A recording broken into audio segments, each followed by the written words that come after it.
મારું નામ રાજુ છે. કિસ્મતે મને ગરીબ ઘરમાં જન્મ આપ્યો હતો, જેની સજા મને નાની ઉંમરે જ ભોગવવી પડી. મને ખબર ન હતી કે અમીર લોકો ગરીબોની ગરીબી ખરીદે લે છે. આ વાત ત્યારે સમજાઈ જ્યારે નાની ઉંમરે નોકરી માટે દરવાજે દરવાજે ઠોકર ખાવા લાગ્યો, જેથી પોતાનું અને પરિવારનું ગુજરાન ચલાવી શકું. પરંતુ જ્યારે નોકરી મળી ત્યારે સમજાયું કે અમિત માલ પોતાના માટે નોકરી નહીં, પરંતુ કંઈક બીજી જરૂરિયાત માટે નોકરી કરી રહી છે. જ્યારે હું પહેલી વાર નોકરી માટે ગયો ત્યારે મારી માલકીન સામે બેઠી મને માથાથી પગ સુધી ઘોર નિહારી રહી હતી.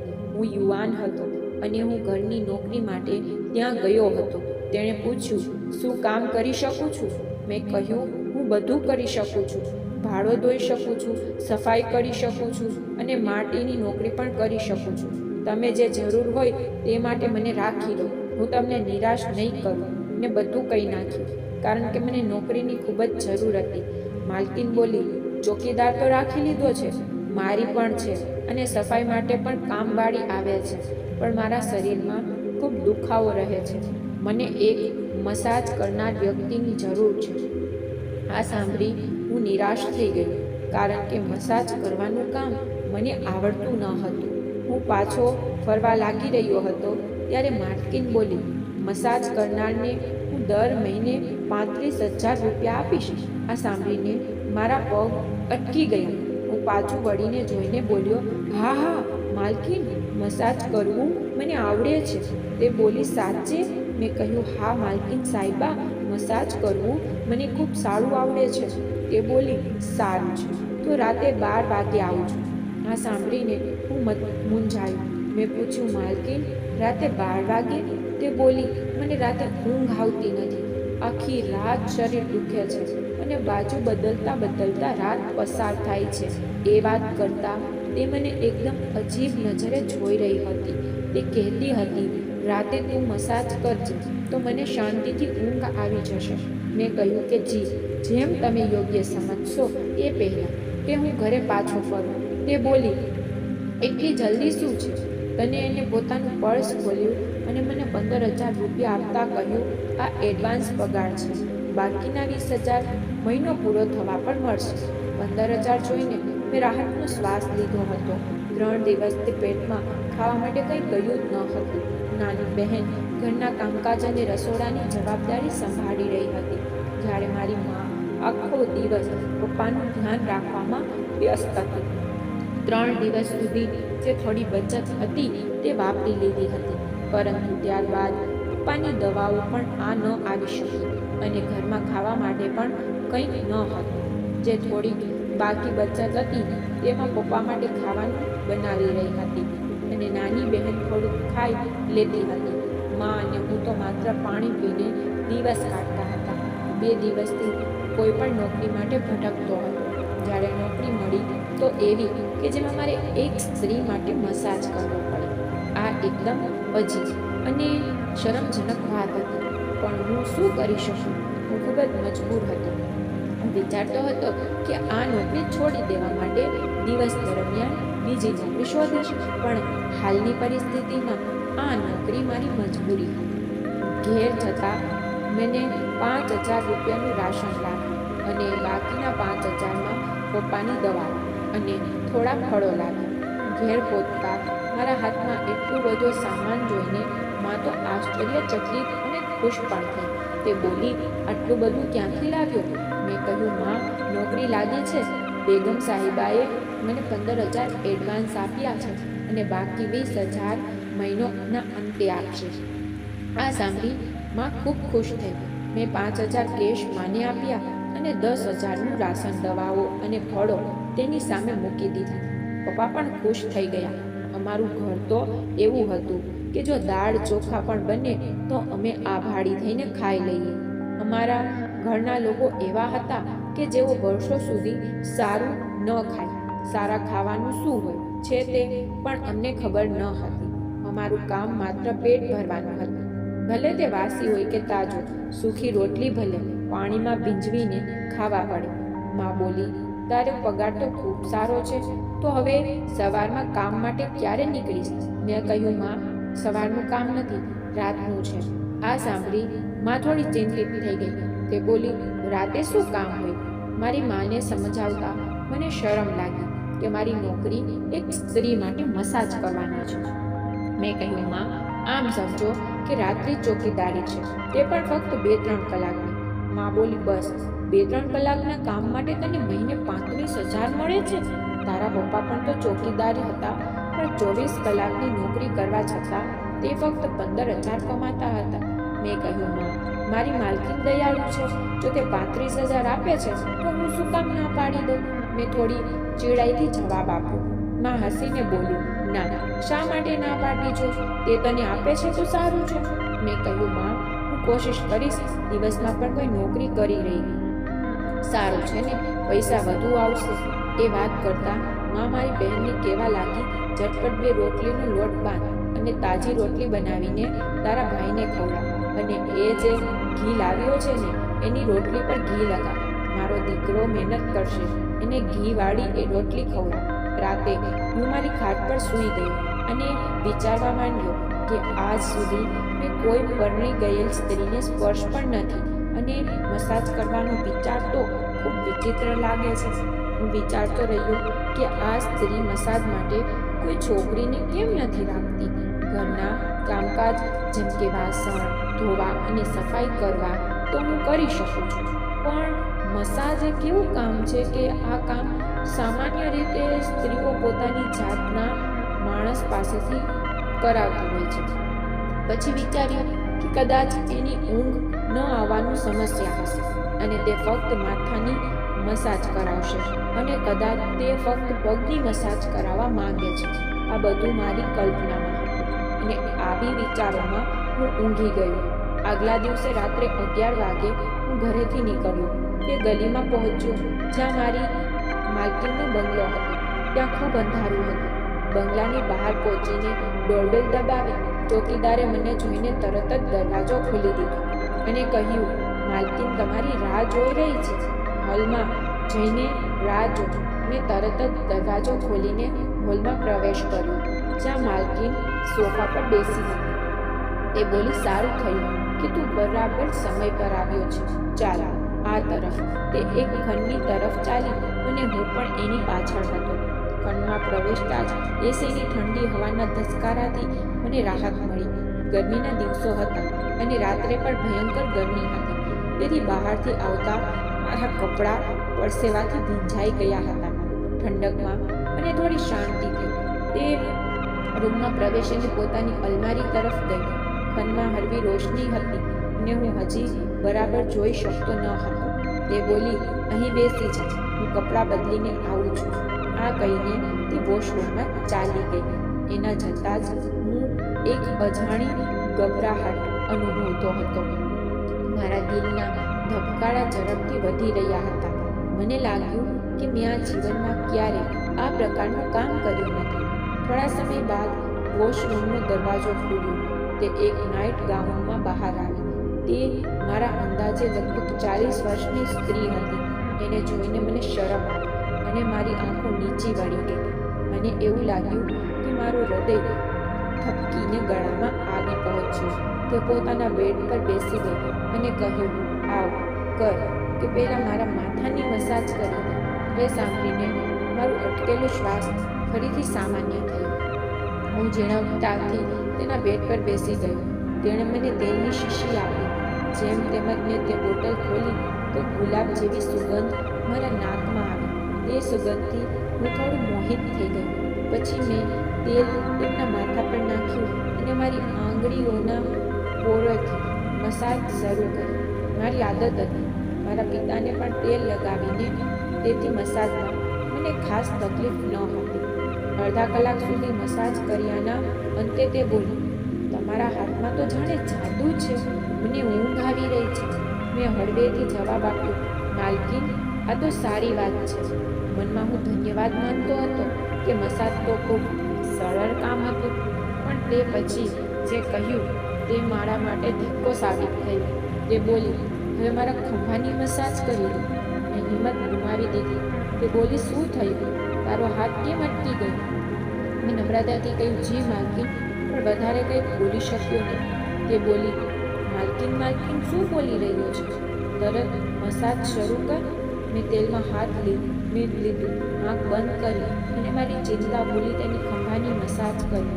15 મિનિટ પછી તે બોલી, બસ હવે મારા પગની મસાજ કરી.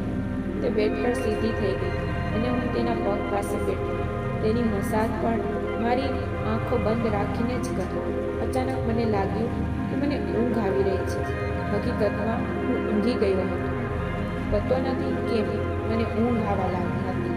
હકીકતમાં અડધો કલાક પહેલાં તો મારી આંખોમાં એવું કંઈ પણ ન હતું. હું ઘરમાંથી મારી ઊંઘ પૂરી કરીને આવ્યો હતો, પરંતુ આ સમયે મને એવું લાગ્યું કે જાણે હું જોગું છું. બસ હવે ઊંઘના ઘેરાવમાં પેટ પર પડીશ અને કદાચ એવું જ કંઈક થયું. મને ખબર નથી ક્યારે અને કેવી રીતે ત્યાં બેડ પર પડી ગયો અને ઊંઘી ગયો હતો. મને તો તે સમયે ઝટકો લાગ્યો જ્યારે સવારે મારી આંખ ખુલી. હું અચાનક જ ઉઠીને બેઠો.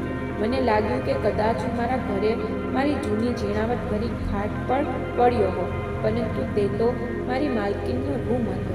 હજી સુધી આ રૂમમાં ગુલાબના ફૂલોની સુગંધ ફેલાઈ રહી હતી. હું બેડ પર સૂતો હતો અને જેટલું હું આશ્ચર્ય પામતો હતો તેટલું ઓછું હતું. આખરે હું માલકીનના રૂમમાં કેવી રીતે સૂઈ ગઈ? તે સમયે માલકીન ઓરડામાં હાજર ન હતી. હું છટકાથી બેડ પરથી ઉઠી ગઈ. મને ચક્કર આવવા લાગ્યા અને આંખો સામે અંધારું લાગવા લાગ્યું. મને ભીતનો આધાર લેવો પડ્યો. મારું શરીર થકાવટથી તૂટી રહ્યું હતું. એવું લાગતું હતું કે મેં જાણે ઘણી મહેનતભર્યું કામ કર્યું હોય. શરીરમાં એક અજીબ કમજોરી અનુભવાઈ રહી હતી અને આખું શરીર દુખી રહ્યું હતું. હું ત્યાં જ ઊભો રહ્યો અને મારી પર ધ્યાન આપતો રહ્યો.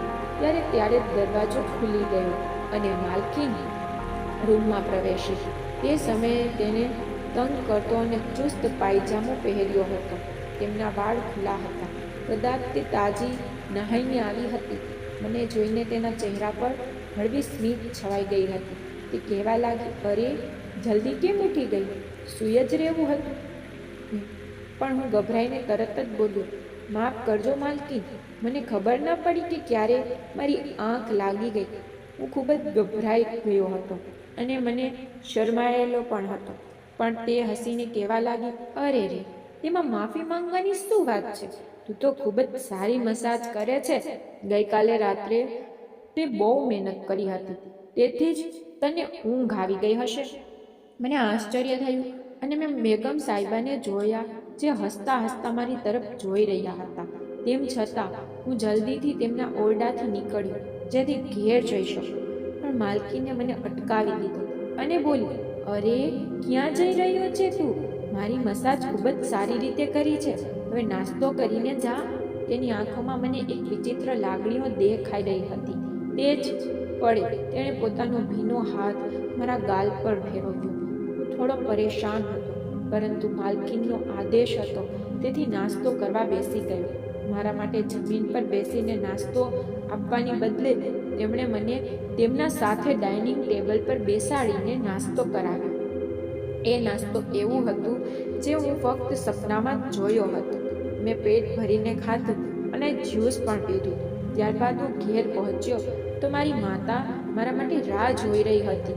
તેમણે કહ્યું, તારા રાહમાં હું આખી રાત ઊંઘી નથી અને દરવાજા પાસે ખાટલા પર બેસીને રાહ જોઈ રહી હતી. ન જાણે રાતના કયા સમયે તું ઘેર આવી છે અને હું દરવાજો ન ખોલી શકું.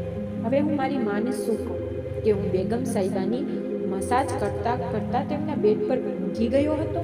એ પણ મેં તેમને બસ આમ જ કહ્યું કે ચોકીદારીનું કામ છે, મોડું થતું રહે છે. આગલી રાત્રે માલકીને તેલની શીશી મારા હાથમાં આપી. ત્યારે મારા હાથ કાપતા હતા. મારા હાથોની કંપાળી મહેસૂસ કરી માલકીન હળવેથી હસી અને મને જોઈ રહી હતી. તેને કહ્યું, અરે તારા હાથ કેમ કાપી રહ્યા છે? તારી તબિયત તો ઠીક છે ને? એવું કહેતા તેઓ તરત જ મારા હાથ પર હાથ રાખીને ચેક કરવા લાગી. હું તરત જ પાછળ હટી ગઈ અને કહ્યું, ના, હું બિલકુલ ઠીક છું, પણ મને શરમ આવે છે. હું છોકરો છું તો ભલા હું તમારા કમર પર મસાજ કેવી રીતે કરી શકું? આટલું સાંભળતા જ રૂમમાં માલકીનનો ગુંજતો હાસ્ય છવાઈ ગઈ. તે બોલી, અરે તું તો બિલકુલ પાગલ છે, તેમાં કોઈ મોટી વાત તો નથી. માલકીનના આ શબ્દો મારા માથું બધું ઝુકાવવાનું કારણ બની ગયા. પણ હું શું કરું? ના પાડી શકતો ન હતો. આખરે 35,000 રૂપિયાનો સવાલ હતો. આ આખા ઘરના ખર્ચ મેં મારા આ જ પૈસાથી ચલાવવાનો હતો. મેં એક ઊંડો શ્વાસ લીધો અને હાથ પર તેલ લગાવ્યું. પછી આંખો બંધ કરીને માલકીનની કમર પર તેલથી મસાજ કરવા લાગ્યો. તે આરામથી બેસીને મને જોઈ રહી હતી. તે તેલમાંથી ખૂબ મીઠી મીઠી સુગંધ આવી રહી હતી અને મને પણ સારું લાગતું હતું. મારા મનમાં વારંવાર લાગતું હતું કે હું આંખ ખોલીને જોઉં. મારું દિલ ઉથલ પાથલ થઈ રહ્યું હતું. કદાચ મને કોઈ પાપ તરફ આકર્ષિત કરવાનો પ્રયત્ન કરી રહ્યું હતું. હું ખૂબ જ પ્રયત્ન કરી રહ્યો હતો કે હું એવી ભૂલ ન કરું. પણ હવે મારી આંખ ખુલી જ ગઈ. શરૂઆતના 2-3 મિનિટ સુધી તો થોડી શરમ અને સંકોચ અનુભવાય, પણ ધીમે ધીમે બધું સામાન્ય બનવા લાગ્યું. હવે મેં મોટી મગનતા સાથે માલકીનના પગ અને કમર પર મસાજ કરવાનું ચાલુ રાખ્યું. માલકીન હસીને બોલ્યો, શાબાશ, હવે એવું લાગે છે કે તું સાચેને જ મારો મસાજ કરી રહ્યો છે. હું હવે થોડી શરમ અનુભવી રહ્યો હતો, પણ હવે પહેલાં જેવી બેચેની અને ગભરાહટ રહી ન હતી. મારી આંખ ખોલવા માટે ખૂબ જ પ્રયત્ન કરી રહ્યો હતો. મને મારી આંખોમાં તીખાશ અનુભવાઈ રહી હતી અને ઊંઘ ઝડપથી મારી આંખો પર હાવી થઈ રહી હતી. મને ફક્ત એટલું જ યાદ હતું કે માલકીન મારી નજીક આવી ચૂકી હતી. ત્યારબાદ શું થયું તેની મને કંઈ જ ખબર ન હતી. સવારે 7:30 વાગે દિવસ તો કદી ઉગીને આગળ વધી ગયો હતો. બારીમાંથી આવતા તેજ પ્રકાશે મારી આંખોને ઝપકી મૂકી હતી. જ્યારે મેં આંખો ખોલી અને જોયું ત્યારે હું જે હાલતમાં બેગમ સાહેબા સાથે હતો તેનાથી હું એટલો ગભરાઈ ગયો જેમ કે મને વીજળીનો ઝટકો લાગ્યો હોય. હું બેડ પરથી ખરાબ રીતે ઉછળી ગયો અને સીધો સામેની દિવાલ પાસે જઈને ખૂબ જ જોરથી રડવા લાગ્યો. મને લાગ્યું કે મેં શું કરી દીધું છે. મેં કશું જ ઈચ્છાપૂર્વક નહોતું કર્યું.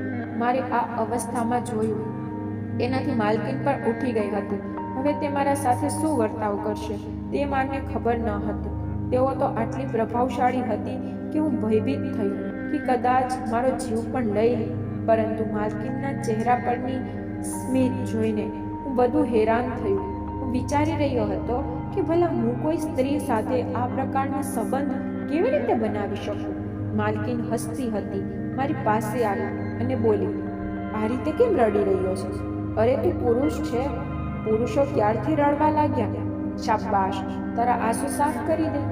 તું કશું ખોટું નથી કર્યું.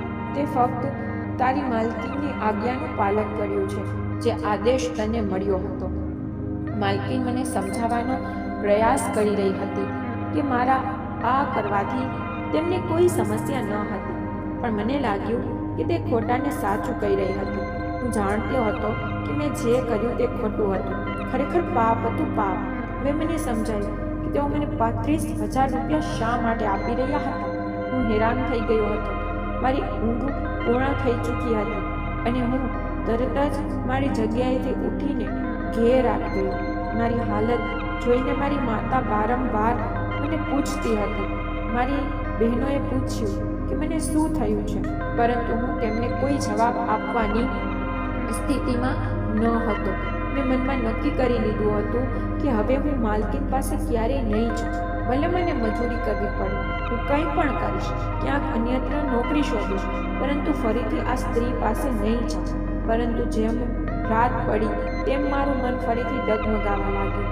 મને લાગવા માંગ્યું કે હું કોઈ વસ્તુ માટે તરસી રહ્યો છું.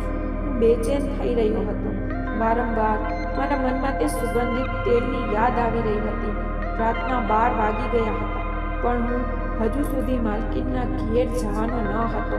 તે જ સમયે મારા મોબાઈલ પર ફોન આવવા લાગ્યો. માલકીન વારંવાર મને કોલ કરી રહી હતી. મેં કોલ ઉઠાવ્યો નહીં તો મેસેજ આપ્યો, જો આજે સમયસર ન આવ્યો તો જે એડવાન્સમાં પગાર આપ્યો છો ને તે વ્યાજ સાથે ડબલ કરીને પાછું લઈશ અને મારા પર ખોટો આરોપ મૂકીને આખા પરિવારને જેલમાં ધકેલી દઈશ.